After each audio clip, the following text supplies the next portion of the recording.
If you want to know more about what J. Warner Wallace is talking about, see the podcast "Came to the Cross Apologetics." We recently covered all this. So we're talking about this now.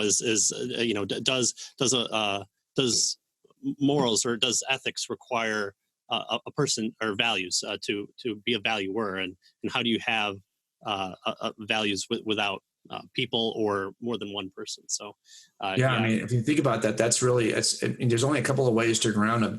First of all, not every atheist agrees that there are objective moral truths to begin with. Yeah. But those who do think that there are objective moral truths have to figure out a way to ground them.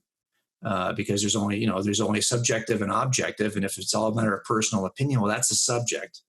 If it's a matter of groupthink, like cultural consensus, that's a group of subjects. Those are both subjective explanations. Sam Harris actually offers a better alternative, I think, which that it's grounded in the objective nature of human beings. Mm-hmm. But the one thing that transcends all of us is our human nature, that for us to thrive as humans, we adopt a code that is really there to help us thrive. It's just a reflection of what helps us to thrive. But of course, the problem with that is that he has to import a certain notion of thriving, of well-being. Right. Yep. Because if all he means is survival, all kinds of bad stuff can actually, as a matter of fact, the three of us are talking right now because somewhere in our history, somebody acted very poorly to make sure their tribe survived over another. You and I are both examples of how bad behavior can help us to thrive. We can't live here to thrive at all if not for the bad behavior of our ancestors.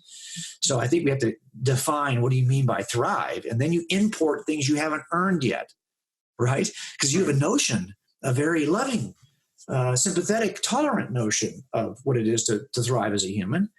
But where did you get that notion? Why is that true for us?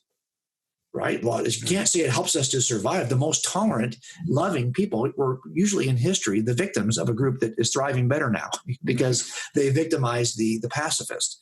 So that's the problem, is that you cannot get here from there.